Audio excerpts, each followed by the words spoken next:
ಅದು ಹುಳಿಯಾರಿನ ಅತ್ಯಂತ ಪ್ರಮುಖ ಹಾಗೂ ಸದಾ ವಾಹನಗಳಿಂದ ಗಿಜಿಗೊಡುವ ಕನಕವೃತ್ತ.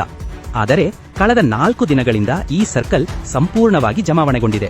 ಕಾರಣ ಇಲ್ಲೇ ಟರ್ನಿಂಗ್ನಲ್ಲೇ ಕೆಟ್ಟು ನಿಂತಿರುವ ಈ ಬೃಹತ್ ಲಾರಿ. ಹೌದು, ಕಳೆದ 96 ಗಂಟೆಗಳಿಂದ ಈ ಲಾರಿ ಇಲ್ಲೇ ನಿಂತಿದ್ರೂ ಯಾರೊಬ್ಬರೂ ಇದನ್ನು ತೆರವುಗೊಳಿಸುವ ಗೋಜಿಗೆ ಹೋಗಿಲ್ಲ. ನಿಮಗೊತ್ತಾ, ಈ ಲಾರಿ ನಿಂತಿರುವುದು ಸಾಮಾನ್ಯ ಜಾಗದಲ್ಲ. ಭೀಕರ ತಿರುವಿನಲ್ಲೇ ಲಾರಿ ಕೆಟ್ಟು ನಿಂತಿದೆ. ಎದುರಿನಿಂದ ಯಾವ ವಾಹನ ಬರುತ್ತಿದೆ ಎಂದು ತಿಳಿಯದೆ ಸವಾರರು ಜೀವ ಕೈಯಲ್ಲಿಡಿದು ಸಂಚರಿಸುತ್ತಿದ್ದಾರೆ.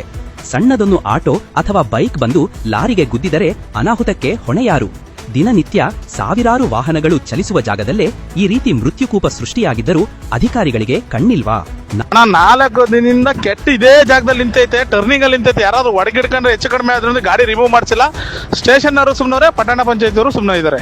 4 ದಿನದಿಂದ ಕೆಟ್ಟು ಇದೇ ಜಾಗದಲ್ಲಿ ನಿಂತೈತೆ, ಟರ್ನಿಂಗ್ ನಲ್ಲಿ ನಿಂತೈತೆ. ಯಾರಾದ್ರೂ ಹೊಡ್ಕೊಂಡ್ರೆ ಹೆಚ್ಚು ಕಡಿಮೆ ಆದ್ರೆ ಏನ್ ಮಾಡೋದು? ಗಾಡಿ ರಿಮೂವ್ ಮಾಡಿಸಿಲ್ಲ. ಸ್ಟೇಷನ್ ಅವರು ಸುಮ್ಮನವರೇ, ಪಟ್ಟಣ ಪಂಚಾಯಿತಿಯವರು ಸುಮ್ಮನವರೇ. ಕೇಳಿದ್ರಲ್ಲ ಜನರ ಆಕ್ರೋಶವನ್ನು.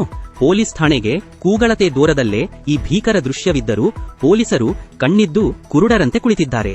ಇತ್ತ ಪಟ್ಟಣ ಪಂಚಾಯಿತಿ ಅಧಿಕಾರಿಗಳಿಗೂ ಸಾರ್ವಜನಿಕರ ಜೀವದ ಮೇಲೆ ಕಾಳಜಿಯೇ ಇದ್ದಂತಿಲ್ಲ.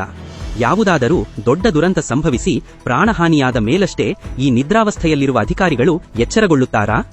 ಇನ್ನಾದರೂ ಸಂಬಂಧಪಟ್ಟ ಪೊಲೀಸ್ ಇಲಾಖೆ ಹಾಗೂ ಪಟ್ಟಣ ಪಂಚಾಯಿತಿ ಆಡಳಿತ ತಕ್ಷಣವೇ ಎಚ್ಚೆತ್ತುಕೊಂಡು ಕ್ರೇನ್ ಮೂಲಕ ಈ ಲಾರಿಯನ್ನು ತೆರವುಗೊಳಿಸಿ ಸುಗಮ ಸಂಚಾರಕ್ಕೆ ಅನುವು ಮಾಡಿಕೊಡಬೇಕಿದೆ.